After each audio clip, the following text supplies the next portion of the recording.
மகா பெரியவா சரணம். தெய்வத்தின் குரல் பகுதி 1. தலைப்பு 10. தேவதாமூர்த்திகள் அவதார புருஷர்கள். கட்டுரை 140. காலையில் திருமால், மாலையில் மகாதேவன். சிவபெருமான் திருமால் 2 பேரையும் உபாசிப்பதற்கு நீண்ட காலமாக ஒரு விதி இருக்கிறது.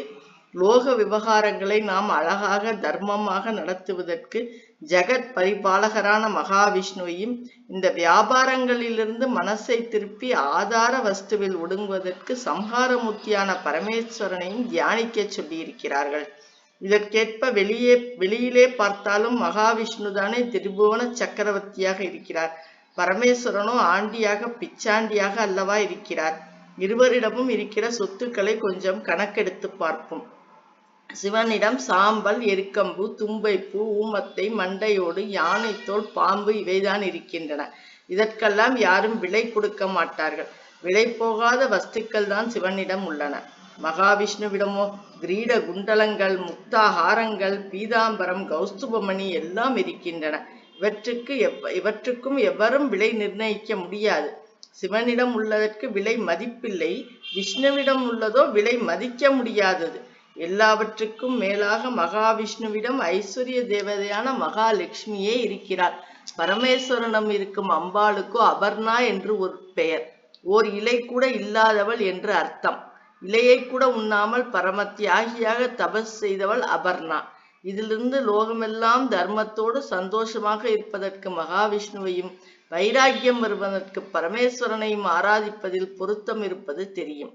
மகாவிஷ்ணுவால் ஞானம் தர முடியாது என்றோ, பரமேஸ்வரனால் லோக வியாபாரம் நன்றாக நடக்க அனுகிரகிக்க இயலாது என்றோ அர்த்தமில்லை. 2 மூர்த்திகளை வழிபடுகிற போது இப்படி 2 விதங்களில் ஆராதிப்பது ஒவ்வொரு விதத்தில் ஒவ்வொருவரிடமும் சித்த ஒருமைப்பாடு கொள்வதற்கு உதவும். இந்த அடிப்படையில் தான் விடியற்காலையில் ஒவ்வொருவரும் எழுந்தவுடன் ஹரிநாராயண ஹரிநாராயண என்று கொஞ்ச காலமேனும் ஸ்மரணம் செய்ய வேண்டும் என்றும், சாயங்காலத்தில் சிவ சிவ என்று சிறிது பொழுதேனும் ஸ்மரிக்க வேண்டும் என்றும் பெரியவர்கள் விதித்திருக்கிறார்கள். வெகு சுலபமான சாதனம். எல்லோரும் இதை அவசியம் செய்ய வேண்டும். காலையில் லோகம் முழுக்க தூக்கத்திலிருந்து விடுபட்டு மலர்ச்சி அடைகிறது. சூரியன் பல பல என உதிக்கிறான்.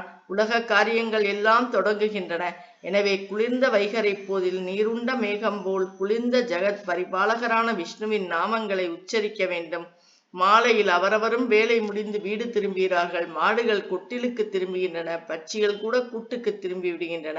சூரியனும் மலைவாயில் இறங்குகிறான். இப்படி லோக வியாபாரங்கள் ஒடுங்க தொடங்குகிற அந்திப்போதில் நம் ஆட்டங்களை எல்லாம் ஒடுக்கி அமைதி தருகிற ஞானமுத்தியான பரமேஸ்வரனின் நாமாவை உச்சரிக்க வேண்டும். அண்டம் பிண்டம் இரண்டும் அடிப்படையில் ஒரே சரக்கானதால் வெளி உலக நடப்புக்கும் நம் அக உணர்வுகளுக்கும் சம்பந்தம் இருக்கிறது.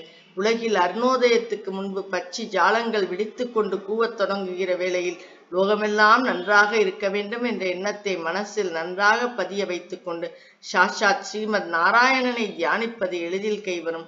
இதேபோல் வெளி உலகம் ஒடுங்கி தன்மயமாகி இருள் கவிந்து வருகிற அந்தி வேளையில் இந்திரியங்களை ஒடுக்கி சாந்தமாக சிவபெருமானின் தியானத்தில் அமிழ்வது சகஜமாகவும் சுலபமாகவும் இருக்கும். நம்முடைய மனோபாவத்தை பொறுத்து இப்படி 2 விதத்தில் உபாசித்தாலும் 2 மூர்த்திகளும் ஒன்றேதான் என்ற நினைப்பு போகக்கூடாது. காலையில் பஞ்சகச்சம் கட்டிக்கொண்டு சந்தியாவந்தனம் செய்த அதே மனிதர் பகலில் சூட் போட்டு கொண்டு ஆபீஸுக்கு போகிறார். வெவ்வேறு காரியங்களுக்காக வெவ்வேறு வேஷங்களை போட்டுக்கொண்டாலும் ஆசாமி ஒருத்தர் தான், சுவாமியும் ஒருத்தர் தான். ஹரஹர சங்கர, ஜெய ஜெய சங்கர, காஞ்சி சங்கர, காஞ்சி காமகோடி சங்கர.